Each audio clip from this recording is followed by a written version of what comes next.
Bonjour tout le monde, donc nous sommes avec Julie de Julicious. Hello tout le monde. Julie, on est ici pour que tu nous parles de ton expérience en tant qu'entrepreneuse, que tu nous dises toute la vérité, rien que la vérité, que les faits. Est-ce que tu peux nous expliquer comment tu as fait pour financer au tout début ta société? Ok. Donc, hello tout le monde, merci Ricard de nous recevoir. Alors pour créer Julicious Cosmétiques, donc pour produire les premiers rouges à lèvres, donc on a commencé avec 5 teintes de rouge à lèvres. Enfin, j'ai commencé avec 5 teintes de rouge à lèvres. Et à ce moment-là, j'étais tout simplement salariée. Je travaillais dans une grande maison de maquillage. Ça n'a pas d'importance la maison dans laquelle je travaillais, mais en gros, j'étais salariée. Et à côté de ça, en dehors, je faisais beaucoup de prestations de maquillage, les clips, les mariés, partout où on avait besoin d'une maquilleuse pour faire des rentrées d'argent supplémentaires que je mettais petit à petit de côté. Et puis j'ai financé ce que j'ai financé en plein d'abord, ce sont tout ce qui est tests et validations pour pouvoir mettre sur le marché. Et pour faire les premières productions, ça a été un deal que j'ai trouvé avec un laboratoire. Parce que j'ai beaucoup cherché qui pourrait tout simplement produire en plusieurs quantités. Soit les quantités étaient trop grandes, donc c'était pas possible. Soit on ne me prenait pas au sérieux à l'époque, des indépendants qui lançaient leur marque de maquillage, il n'y en avait pas beaucoup.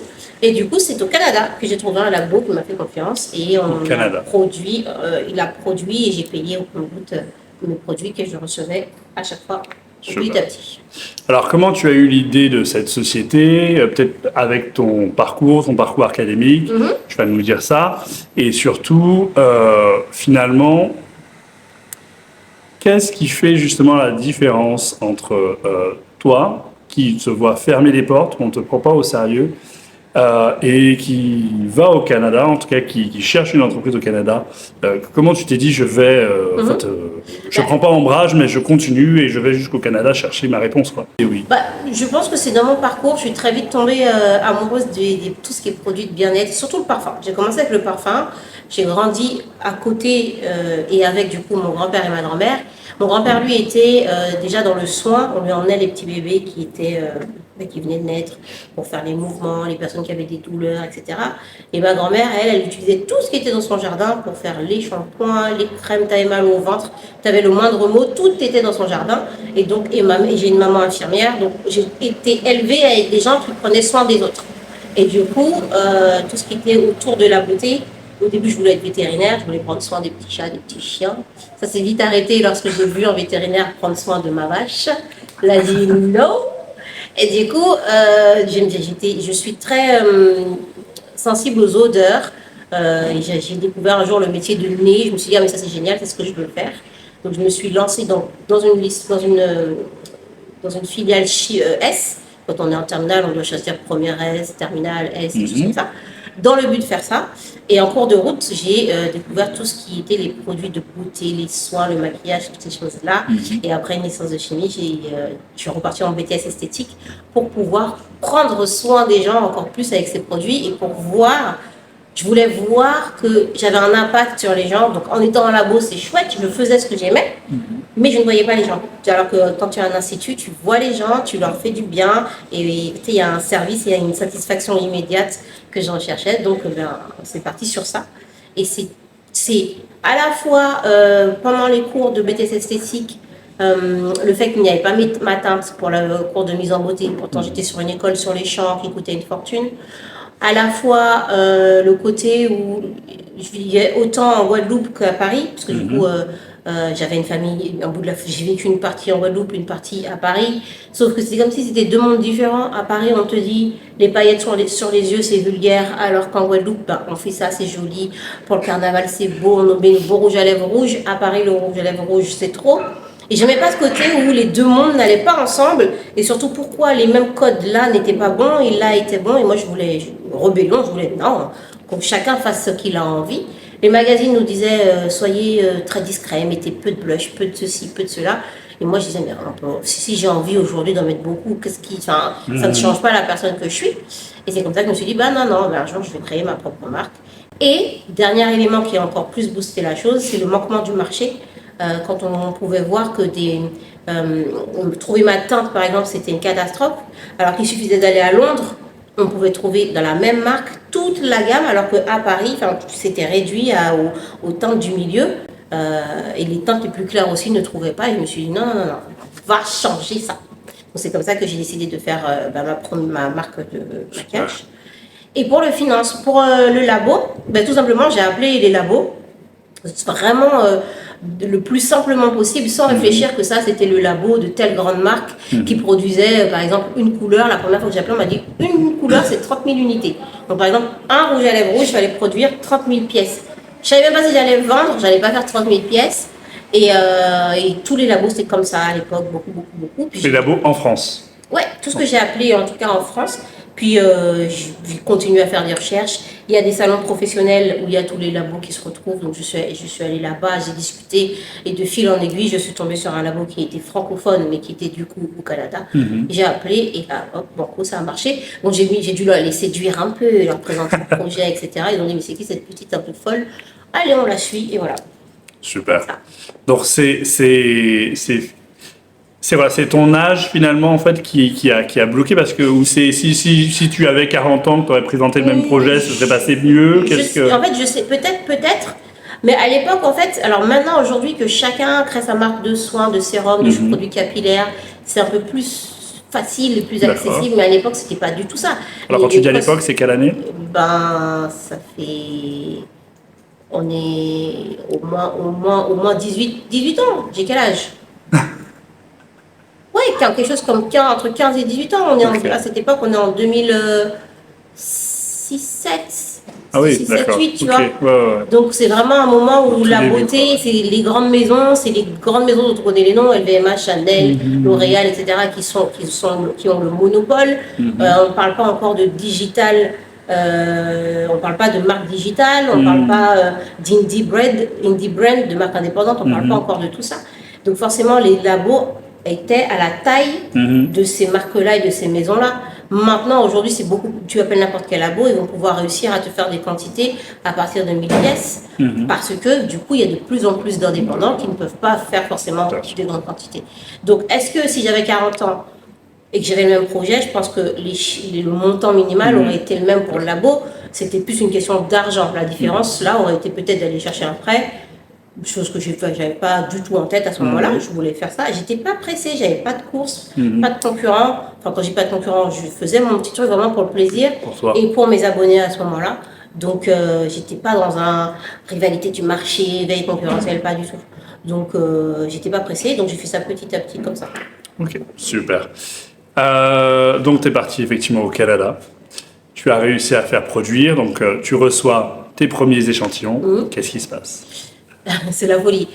Quand j'ai les 5 premières teintes, validées pour la distribution dans les mains, je me dis waouh, ça y est. Et je suis contente. Et parce que pour moi, mon métier, être chimiste, ça s'arrête là. Ça va juste là. Faire un produit, le voir fini.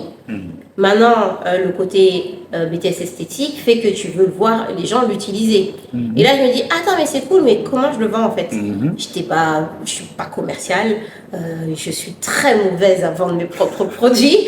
C'est vrai, pendant très longtemps, je ne parlais même pas de mes propres produits. J'ai vraiment, au tout début, tout s'est fait du bouche à oreille, tout seul. Surtout que je travaillais encore pour cette autre marque. Je voulais pas avoir des problèmes avec elle, ou je voulais pas avoir ce côté...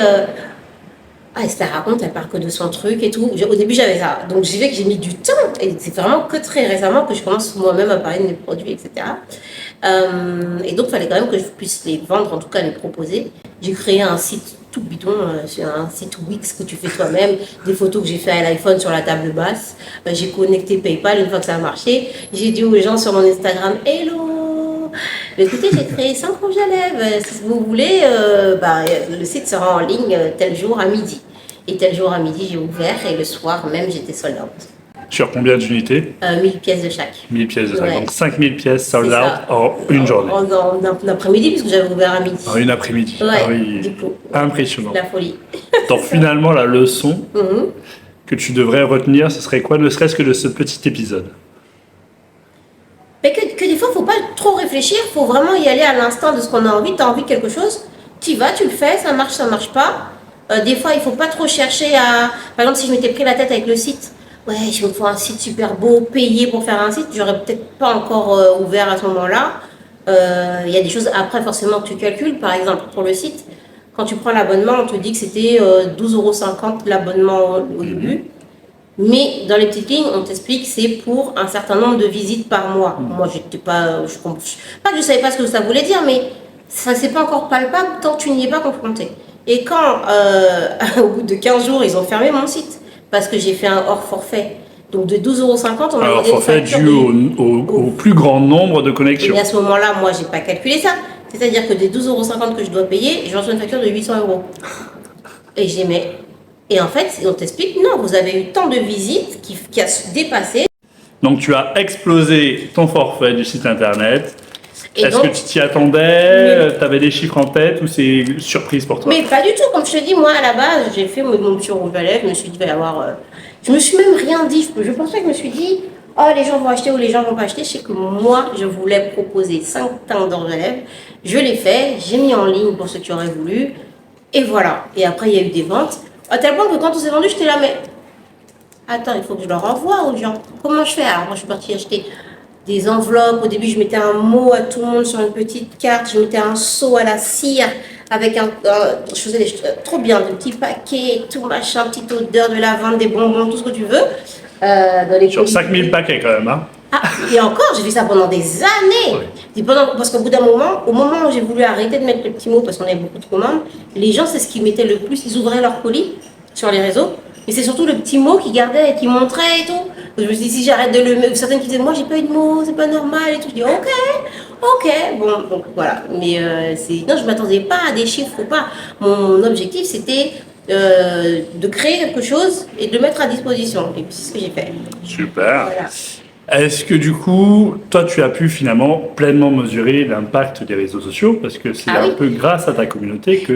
En fait, les produits étaient prêts.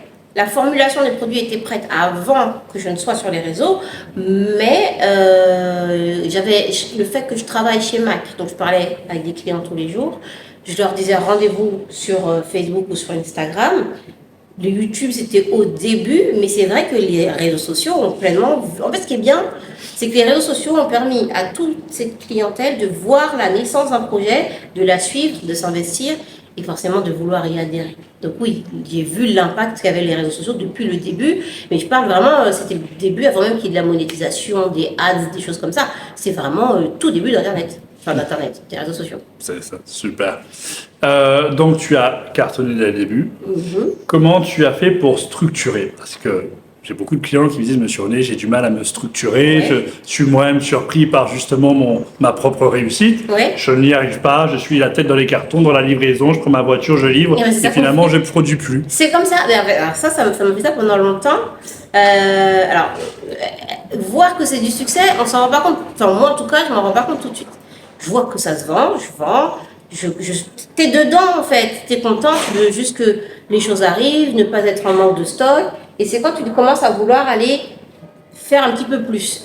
Quand j'ai voulu avoir une CM, donc qui dit une CM, là il fallait qu'absolument, parce qu'au début, tant que j'étais salarié. Une CM, une community manager. Community manager, pardon. Tant que j'étais salarié, donc que je vende ou que je ne vende pas, c'était pour mon plaisir. L'important c'est que ce qui rentrait permettait de reproduire, etc. etc. Ensuite, quand j'ai eu une community manager, il fallait quand même qu'il y ait l'argent pour elle. Voilà. Après, quand tu commences à calculer que la cire que tu mets dans ton colis, ça coûte un petit bras quand même. Et puis ma mère me disait, arrête de mettre ça dedans et tout. Je dis, mais non, mais c'est ça qui fait la signature, laisse.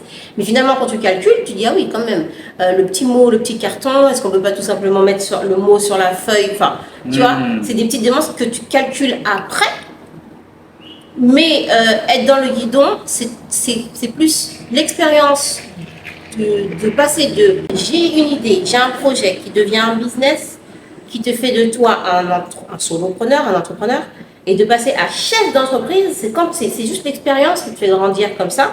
Et c'est seulement quand tu es chef d'entreprise que tu commences à calculer tous les paramètres et à te dire, ok, là, si je veux pouvoir être, je ne peux pas, j'ai mis du temps à comprendre que je ne pouvais pas être autant celle qui fait les colis que celle qui t'invite à acheter le produit qu'il faudra mettre dans le colis. Tu ne peux pas être à tous les endroits. Je dois continuer à faire des vidéos parce que finalement, je suis chimiste. Je suis productrice de vidéos, je suis logisticienne, informaticienne, service client. Il y a un moment donné, tu vois, il faut...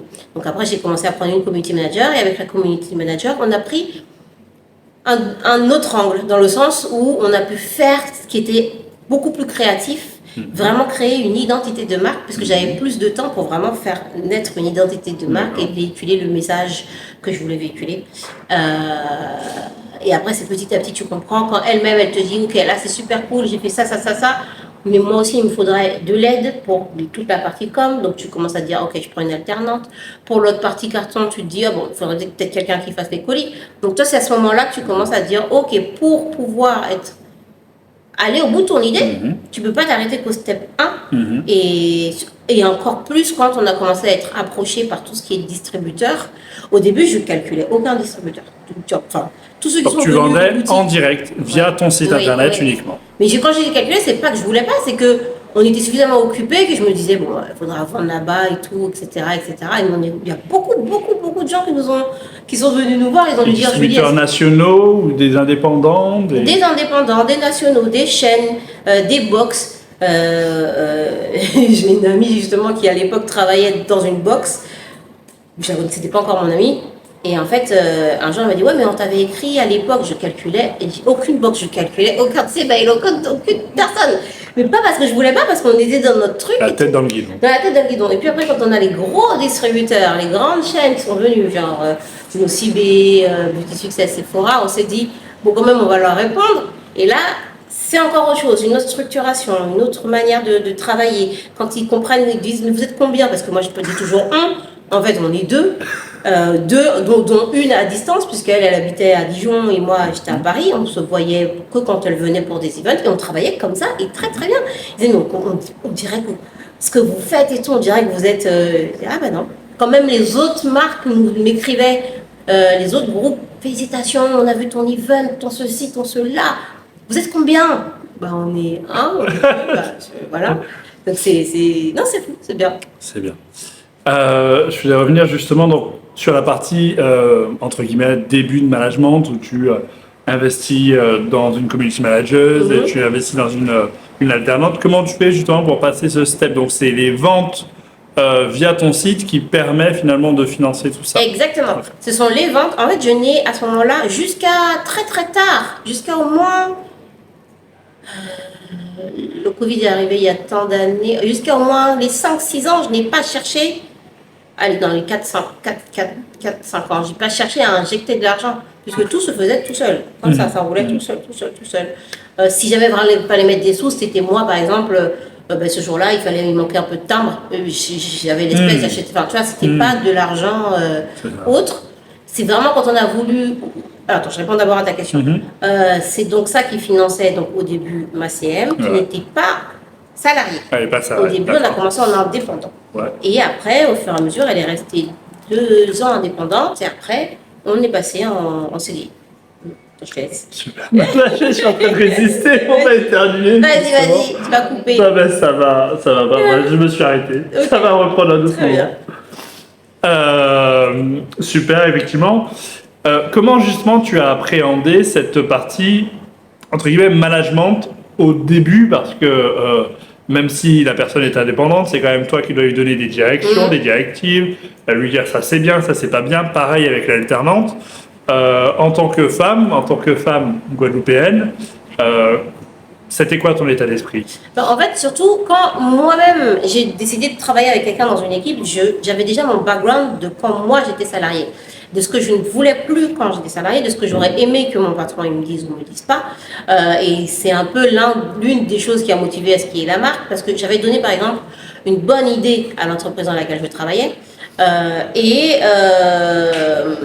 Ils ont le fait qu'il y ait un siège au-dessus qui gère, on a mis mon idée de côté en disant non, que New York, donc le grand siège, n'a pas dit ça, pour que finalement 2 ou 3 ans plus tard, dans une nouvelle boutique, ils prennent cette même idée.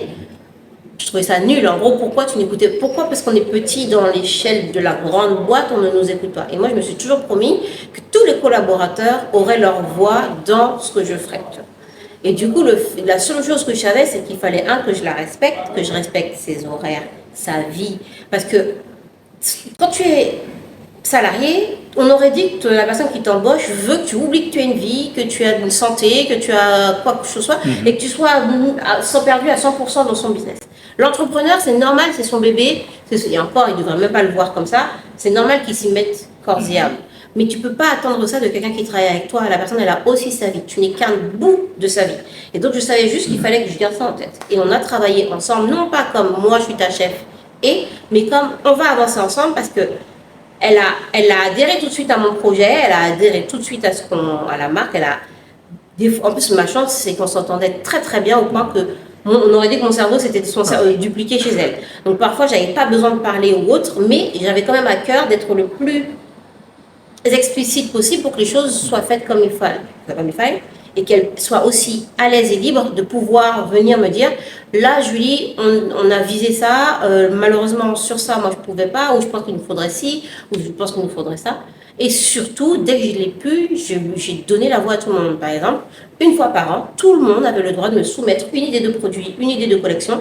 Je regardais, on faisait vite fait des calculs et banco on y allait. Et c'est comme ça qu'on a fait des choses vraiment. Par exemple, on a été les premiers à proposer des rouges à lèvres liquides avant même les grandes maisons. Parce que on avait vu que c'était une tendance aux États-Unis, ça allait forcément arriver en France. Avant d'être trop en retard, allons-y. Faire des soirées qui changent un peu, qui met vraiment notre identité de marque.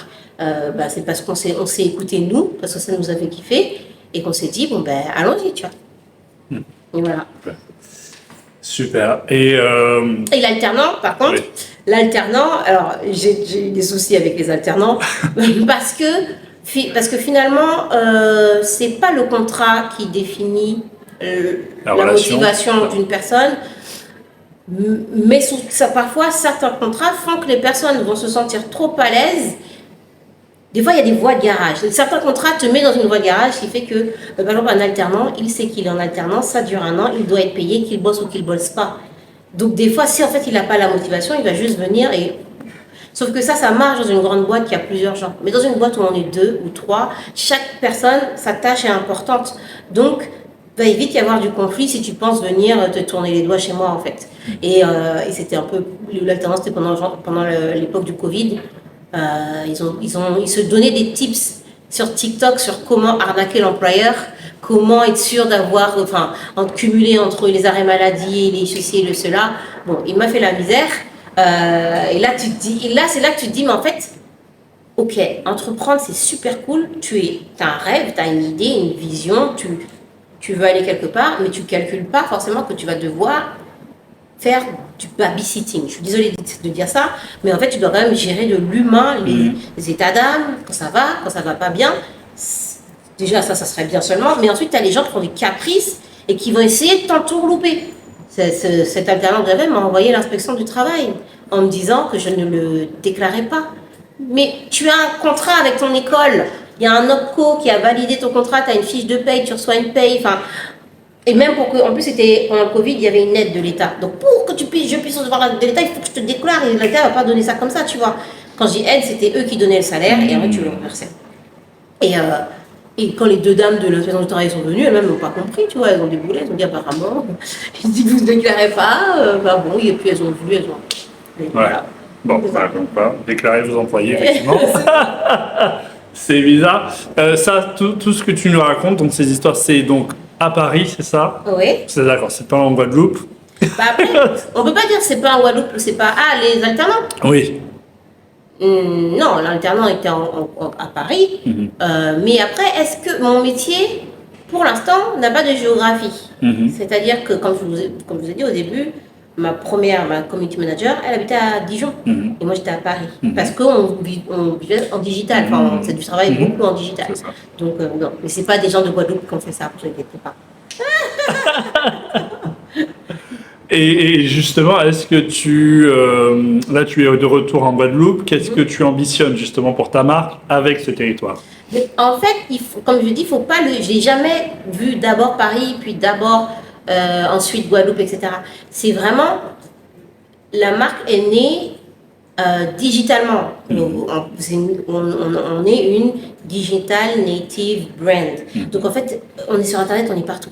Et surtout, j'avais à cœur dès le départ de pouvoir être proposé ici en Guadeloupe et en Martinique à La Réunion, parce que il y a des frais de douane extrêmes, ce qui fait que les gens s'interdisent de commander à certains endroits, et tout simplement des sites ne livrent pas. Et moi, dès le départ, il était important qu'on puisse livrer en Guadeloupe, Martinique, tous les DOM, quoi.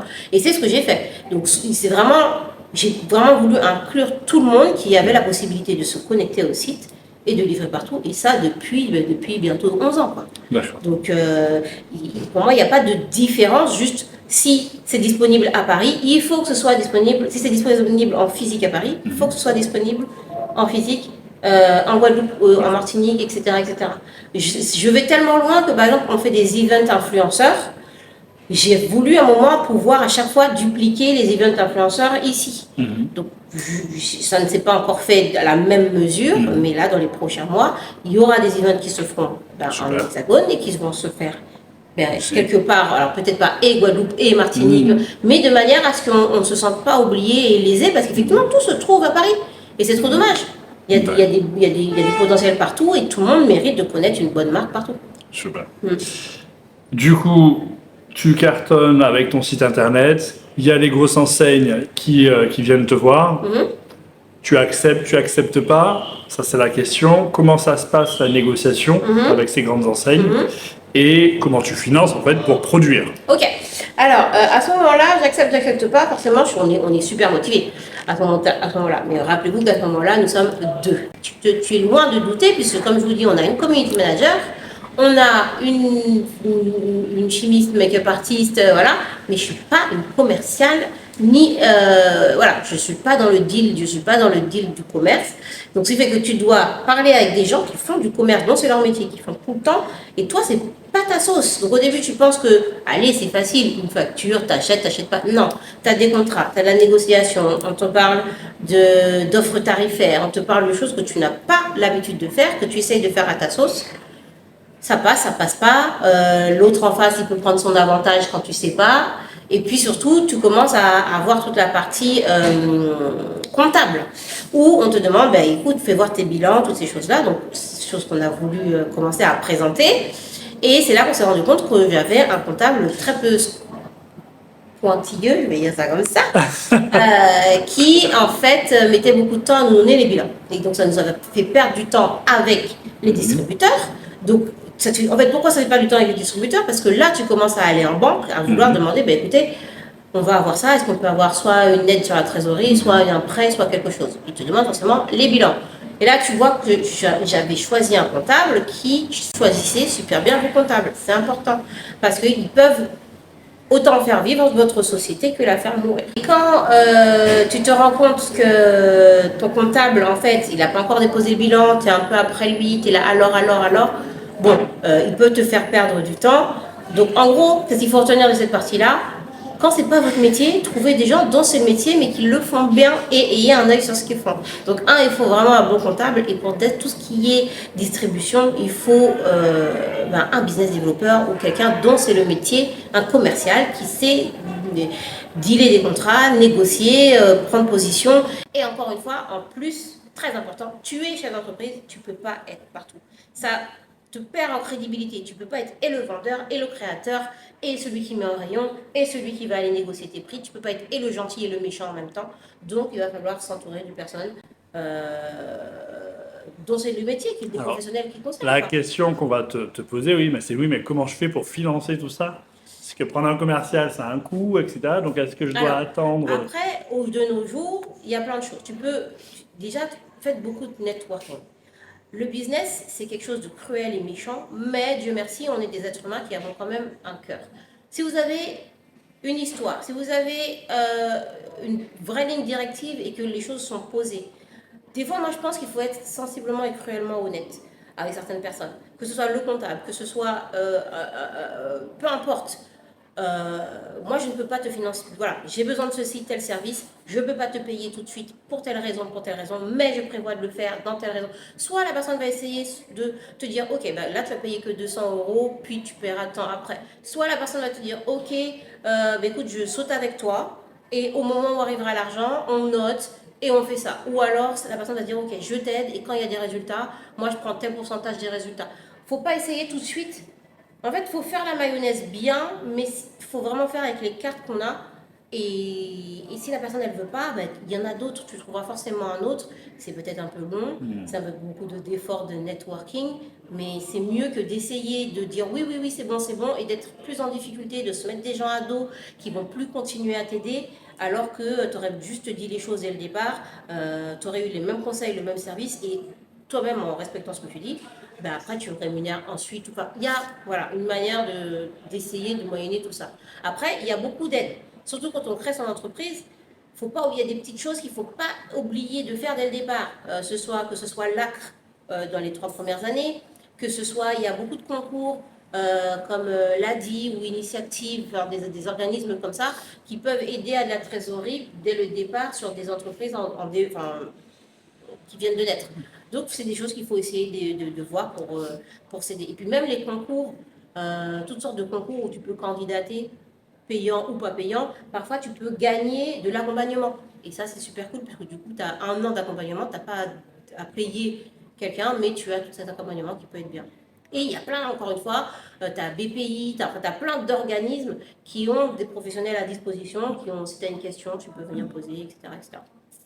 Alors, c'est des organismes que tu as utilisés toi, personnellement?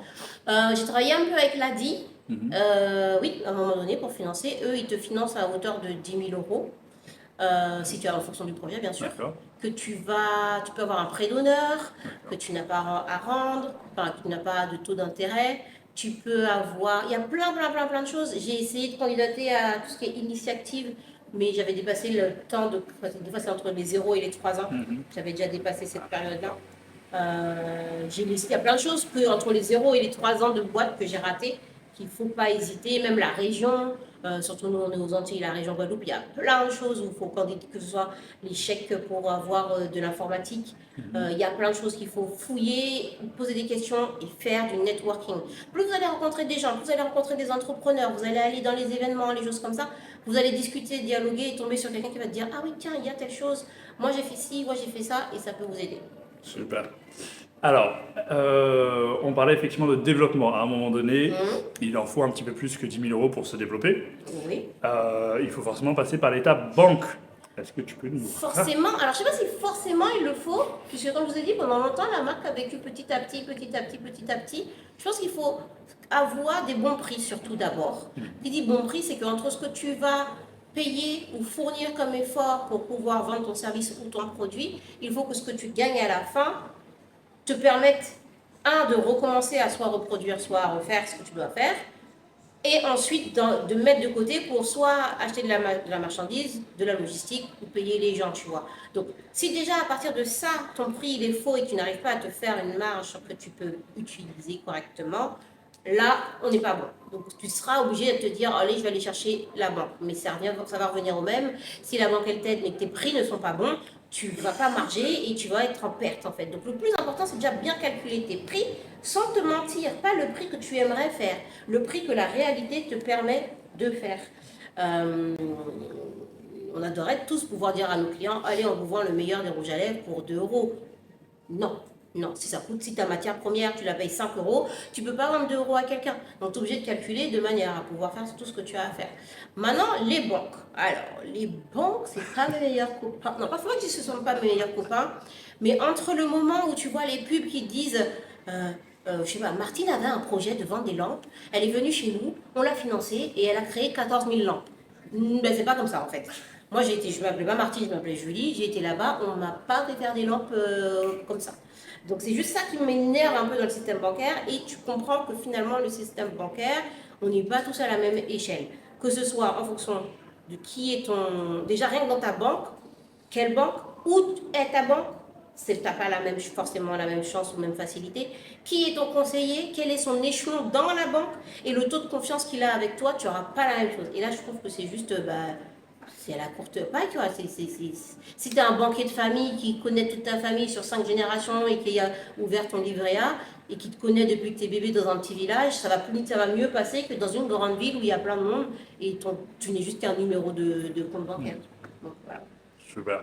Et qu'est-ce qu'elles te demandent pour te financer? Comment tu as réussi à les convaincre, justement? Ah, j'ai convaincu aucune banque. Ah, pourquoi? Je n'ai convaincu aucune banque parce que, ben, pour plein de raisons. Par exemple, j'avais un distributeur à Dubaï qui est venu nous approcher, donc avec une grosse commande, une grosse demande. Donc, qui dit grosse commande dit il va falloir produire plus. Déjà, un truc qu'on ne nous dit pas quand on nous dit que Martine elle est venue faire ses lampes, personne ne nous dit que les banques ne financent pas le stock. Alors, grosse arnaque du monde. Tu dis tu vas à la banque pour financer ça, que tu demandes une voiture, ça passe. Tu demandes des bureaux, un ordinateur. Déjà, je ne comprends pas qu'on te demande pourquoi tu veux de l'argent. Ouais, ça c'est encore autre chose. Mais, donc quand tu viens expliquer que c'est pour produire ton stock, toi tu y viens parce qu'on te dit, les pubs te disent, venez chez nous, on va vous aider. Non, c'est du mensonge. Si tu parles de stock, tout le monde recule. Si tu parles de j'ai besoin d'acheter une voiture, j'ai besoin de refaire la peinture des bureaux, là ça passe, tu vois. Donc, quand tu viens naïvement, que tu viens de commencer, que tu ne sais pas, tu te prends des murs déjà pour ça. Ensuite, moi, je suis venue parler maquillage à des banquiers qui sont souvent des hommes quarantenaires, cinquantenaires, blancs, cheveux un peu grisonnants, qui ont bourlingué, mais qui n'ont certainement pas eu de passion dans le maquillage. Donc, quand je viens leur parler de rouge à lèvres, de parfum, qu'est-ce que j'ai eu des exemples comme et en plus, tu es noir. J'ai eu des exemples, mais vous n'êtes pas Fenty. Pourquoi ça marcherait? Quand j'ai eu mon Au distributeur. moins, ils connaissent Fenty. Oui, déjà. Ah, c'est déjà. Quand j'ai eu mon distributeur, ma grosse commande m'a dit, mais c'est pas un peu une souris qui veut manger un éléphant? Non, c'est ça qu'elle m'a dit. C'est que- Un truc comme ça. Ouais. J'ai dit, ouais, mais avec vous, je vais être un éléphant, quoi. Ils m'ont dit, ouais, mais nous, on préfère accompagner directement les éléphants. Voilà. Donc, alors, il faut revenir sur cet épisode parce que tu as donc un client, Hum, une enseigne de distribution, c'est Mhm. ça, aux Émirats Arabes Oui. Unis, qui est prêt à te commander combien? 1 million. 1 million de produits. Oui. Un 1 million million. d'euros de commande. 1 million d'euros. 1 million de dollars de commande. 1 million de dollars de commande. Ouais. Donc, tu as quelqu'un qui t'a signé peut-être Un contrat un sur compte. qui vous laisse 6 ans, j'ai fait genre de négocier à 5 ans. Ok, un contrat de 6 ans. C'est 1 million par an ou c'est 1 million pour les 5 ans? C'était la commande d'implantation. D'accord. Pour nous implanter d'abord dans un pays, plusieurs enseignes, plusieurs magasins dans un pays, puis après nous développer sur les 5 ans dans Ok. 6 pays de la péninsule arabique. D'accord. Donc finalement, en fait, tu as quelqu'un qui vient te voir, qui te dit, je te couvre ton plan de développement en réalité Exact. sur 5 ans, Exact. je signe avec toi. Oui. Donc tu as un contrat, Mhm. tu as un client, Oui. 1 million. Distributeur qui est sérieux, qui lui-même distribue Nike sur ce territoire. Ah, donc quelqu'un qui est sérieux, qui Oui. est gros. Oui. Donc tu as le carnet de commandes rempli, Oui. mais on ne te finance pas. Oui. Absolument. Alors ça fait erreur 404. Ah, bien sûr. Et là, on me dit ce que je viens de dire. Allez d'abord chercher du love money. Allez demander à vos tatis l'argent qu'elles ont sous leur matelas. Tu love money pour financer un million. En gros, avant d'en arriver là, qu'ils préfèrent accompagner quand je serai déjà big. Donc, l'argent de transition, d'aller moi-même le chercher, le demander à ma famille, le demander à mes tatis, qui peut-être qu'elles ont mis sur leur matelas. Ce sont des vrais mots qu'on m'a dit. Allez chercher.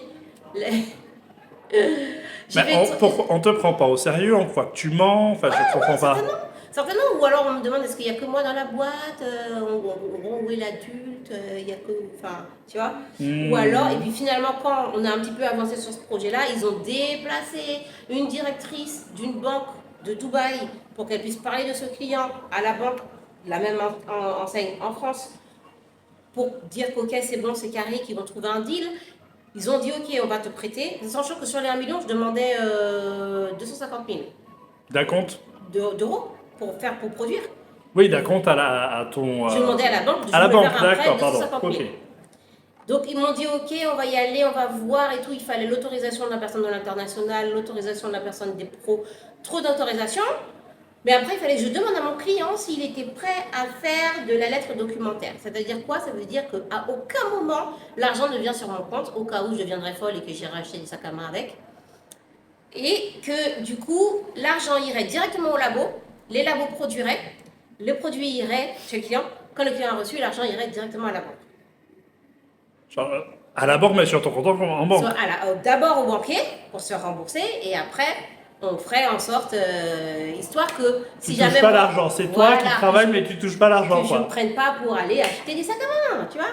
Puisqu'on est des femmes, on ne fait que ça dans nos vies, tu vois, c'est notre seul centre d'intérêt. Voilà. Et c'est une réalité. Mais la Startup Nation, tout ça, non, ça n'existe pas. Je En sais tout cas, pas. pas pour nous, Pas quoi. comme ça. Si, ça existe. Il aurait fallu encore persister. Et en fait, moi, ce qui m'a fait lâcher l'affaire, enfin, pas lâcher l'affaire, déjà, il y a le Covid qui est arrivé, Oui. mais à la fin du fin, quand. Parce que pour que ça aille jusque-là, c'est qu'il a fallu qu'une des personnes de la banque croit suffisamment à mon projet pour se dire, ok, moi j'y vais. Ce monsieur s'est battu pour que le monsieur d'international, la directrice de ceci soit ok. On a fait déplacer cette directrice. Et à la fin, lui, il était dans une agence, qui est une agence professionnelle. Et si lui m'avait ouvert les comptes et qu'on avait fait ce nécessaire, du fait du chiffre d'affaires, je serais passé d'un client professionnel à entreprise. Ce n'est D'accord. pas la même chose. Et lui, il ne gère pas les entreprises. Et je lui dis, mais c'est pas grave, faites-le. Il me dit non, parce qu'après, il faut changer tous les numéros de compte, tous les trucs, c'est trop compliqué. Donc, il vaut mieux ouvrir directement à une entreprise. Donc, il a transmis son dossier à son collègue, la même chose que lui, en entreprise. Et c'était à une période pas trop loin de la période estivale. Tu vois, un moment où c'est une personne qui ne veut plus travailler. Et finalement, des mois sont passés. Des mois et des mois sont passés. Ah oui, ils m'ont même demandé une caution BPI. Je suis partie chez BPI. BPI me dit, ouais, on aurait grave été caution, mais en fait, vous n'avez que pas assez d'employés. Donc vous êtes 2, il aurait fallu 3 employés pour que nous, on finance ça. Et je m'achète trouver un autre alternance. Bref. Et du coup, et après ça, donc du coup, il a transmis le dossier à la personne des entreprises. Donc on était quelque chose comme juin, pas loin des vacances. Je n'ai aucune nouvelle, juillet, août, machin, septembre. Je lui dis alors et tout. Il me dit ouais, mais en fait, mon collègue, c'est ce qu'il devait faire. Finalement, il m'appelle le cœur crevé en me disant qu'il est désolé que son collègue a effectivement eu ce dossier un peu avant les vacances, mais qu'il ne s'en est pas vraiment occupé. Parce que c'était les vacances, quoi. Et après, on a eu un petit truc qui s'appelle le Covid. Voilà. Donc, voilà, on a Voilà. perdu 2-3 ans. Ok. Voilà. Donc, c'est-à-dire, parce que là, c'est l'impression limite une mauvaise nouvelle Ouais. que tu annonces aux gens, c'est que quand tu as le client qui est prêt à te financer, que même là, le banquier du client vient jusqu'en France Ouais. pour te défendre, Ouais. et ben, on te donne quand même pas l'argent. Ou on essaye de On faire peut ne pas votre te donner l'argent. J'aurais eu un associé, je vous le dis en mille, un associé quarantenaire, un peu plus clair, juste un peu plus clair. Ou même moi, j'aurais été on va pas se mentir, c'est la réalité, un peu plus clair, les cheveux un petit peu plus lisses, et peut-être pas une femme en fait, ça s'était bouclé plus longtemps. Et comment tu le ressens que c'est ça? On te le dit, on te le fait comprendre? Ben, en fait, c'est le truc qui m'a été un peu le plus dur de comprendre et de devoir l'expliquer aux gens qui travaillent avec moi. Parce que nous, on n'a jamais. On n'est jamais resté sur ça, on a toujours nous-mêmes fait des produits pour tout le monde. Et là, on nous dit, et c'est un exercice qu'on a fait plusieurs fois avec ma Massem. Massem, c'était une jolie petite blonde avec les yeux bleus. Quand on arrivait des fois à des rendez-vous quelque part, on fait exprès d'arriver exactement au même niveau, on se tourne vers elle. Bonjour, tu es chose cosmétique? Et elle dit non, non, voilà ma boss. Systématiquement.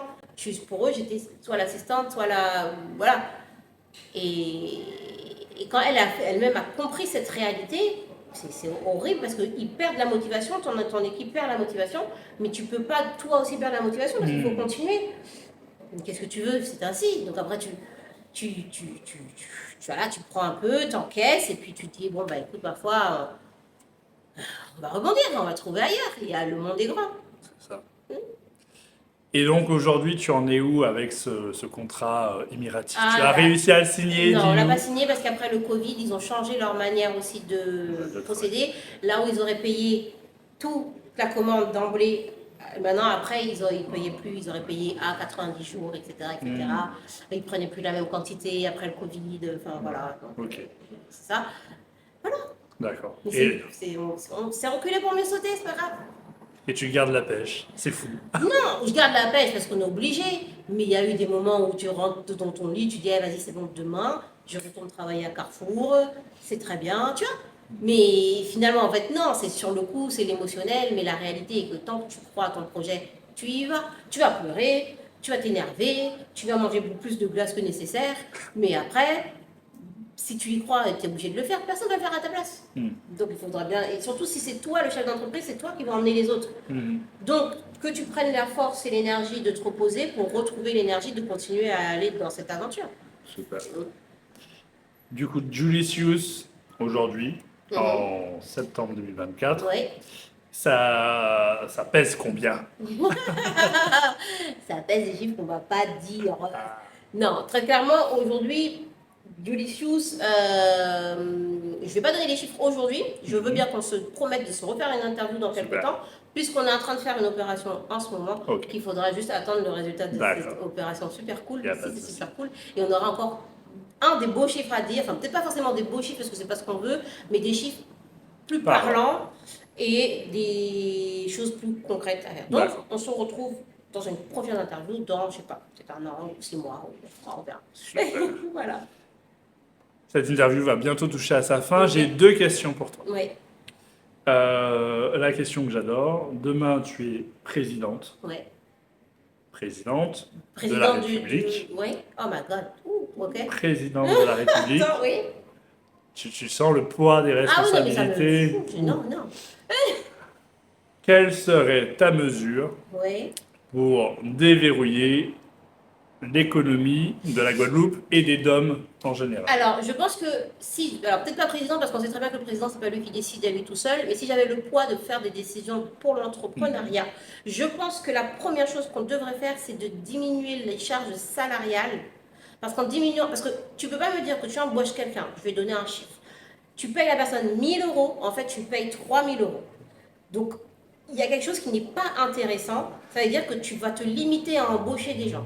Alors qu'en diminuant cette charge salariale, ou en la répartissant autrement, ou en trouvant un moyen que, bref, que ça ne sorte pas forcément de la poche de l'entrepreneur, ou pas aussi violemment, ça ferait que cet entrepreneur, imaginons, il embauche quelqu'un 1000 euros, mais il paye 1500. Et bien lui, il peut prendre une deuxième personne. Ça veut dire que pour 2 employés, il paye en tout 3000. Ouais, mais bon. Et c'est bien. Et je pense que c'est juste. Et alors que tu ne peux pas être autant pénalisé, c'est énorme. C'est énorme, sachant qu'en plus, tu vas dans d'autres pays à côté de nous, ce n'est pas le même chiffre. Et forcément, ça crée des choses. On se plaint de la délocalisation, de l'exploitation des gens, mais c'est à cause de ça. Si, je pense que les gens ne sont pas contre payer, ne sont pas ni contre payer leurs impôts, ni contre payer des salaires, ni contre payer des charges salariales. C'est juste que c'est pas possible. Tu veux pas me dire que si je vends 100 euros de rouge à lèvres sur 100 euros, je dois déjà donner 20 euros à l'État. Je n'ai pas encore 20 euros, juste ça c'est la taxe. Des 80 euros qui restent, je dois payer mon employé, ça paye, plus encore des taxes. Et derrière, je suis censée reproduire. Enfin, il y a un calcul qui, soit il faudrait le mesurer en termes de pourcentage de chiffre d'affaires, par rapport en gros, plus Par palier, plus tu fais de chiffre d'affaires, plus ça peut augmenter. Soit il faudrait mettre une mesure que quand tu crées ton entreprise, on te donne 2 ans ou 1 an de tampon, tu vois, pour de l'autre côté le temps de créer cette trésorerie. J'aurais mis en mise en place aussi de l'éducation à l'entrepreneuriat. Parce que finalement, les entrepreneurs d'aujourd'hui, il y en a plein, mais on a tous pris nos trucs sur Internet où, alors oui, comme je vous ai dit, il y a des organismes, mais il faudrait qu'il y ait une obligation à ce qu'on nous explique, à se former pour pouvoir obtenir le statut. Parce que ça voudrait dire qu'on est sûr qu'on a tous eu les infos. Tu dois déclarer tant, ça coûte tant. Tu dois payer tant, à quelle date. Qu'on sache les choses. Et j'aurais mis comme mesure que ces choses-là se voient depuis l'école. Au lieu de passer du temps et du temps à nous faire apprendre des trucs des fois à jouer de la flûte. Non, la flûte c'est important. Non, la flûte c'est important, mais je veux dire, dans certains cours, on pourrait rajouter, ne serait-ce que savoir déclarer une feuille d'impôt. Ce qui fait qu'on arriverait déjà, on comprendrait déjà mieux le système des impôts lorsqu'on devient des jeunes actifs. Et on comprendrait mieux, ok, là, et comprendre qu'est-ce que fait l'URSSAF, c'est qui eux en vrai, ils sont pas de l'État, ils nous demandent de l'argent, mais pourquoi en vrai, ils font quoi avec cet argent-là, l'URSSAF, puisque c'est un organisme privé. C'est comme si moi j'ai créé une société et j'écris à tous les entrepreneurs, donne-moi. Et si tu ne donnes pas, je t'envoie un huissier ou autre. Mais tu n'es pas l'État, tu vois. Déjà qu'on nous explique bien que va faire et à quoi va servir chaque chose. Comme ça, nous aussi, on peut réfléchir et décider qu'est-ce qu'on va faire et si on reste dans ce pays-là ou si on va dans un autre. Parce qu'ailleurs, ce n'est pas forcément les mêmes quantités, etc. etc. Super. Voilà. Super. Et de la glace pour tout le monde à la cantine. Voilà. Et maintenant, un conseil justement que tu donnes aux entrepreneurs. Généralement, je donne le conseil de toujours oser, c'est ce que je donne, ou de toujours alimenter la flamme. Mais si on reste dans la thématique de ce que je viens de dire, Vos meilleurs amis sont votre comptable. Votre meilleur ami est de l'entreprise, c'est le comptable. Et il y en a un autre. Hein. Attends. L'avocat. L'avocat, mais attends, tu as le comptable et tu as. Mince, c'est même pas ton banquier, ça part. Bref, en tout cas, Le comptable. commercial, peut-être. Hein? Le commercial. Mince, je le dis tout le temps en plus. Bref, en tout cas, tous ces gens-là, logisticiens, si vous vendez des produits, votre commercial, votre comptable en premier lieu, parce que c'est le comptable, s'il fait une connerie, je vous le dis, ça, j'ai déjà vu des gens à qui ça arrive, et s'il fait une connerie, que vous n'avez pas vu, même si ce n'est pas votre métier, que c'est vous qui le payez, c'est sur vous que ça tombe. Je connais des gens parce qu'ils n'ont pas fait ce que le comptable a mal fait, c'est eux qui ont fini à Fleury-Mérogis. Fleury-Mérogis, c'est une prison. Donc, votre comptable, il faut, réussir à bien le choisir pour qu'il soit avec vous, que ses intérêts soient les vôtres, que vos intérêts soient les leurs, et que de faire bien les choses, déclarer tout ce que vous avez déclaré. Même si vous ne pouvez pas payer tout le monde, l'État et compagnie, écrivez. Voilà, je suis en retard, l'URSSAF, machin, désolé. Écrivez, appelez, prenez des accords. N'espérez pas tout payer. Par exemple, si tu as une grosse somme que tu ne peux pas payer, appelle, demande en échéance, demande à diviser. Mais ça, ces trucs-là, ça peut, vous plomber le moral et la motivation de bosser. Et puis, ça peut fermer votre entreprise sans que vous n'ayez rien demandé. Donc, voilà. Eh ben, on te remercie d'être parmi nous. C'était Julie de Julie Shoes. C'est ça, merci, bye bye.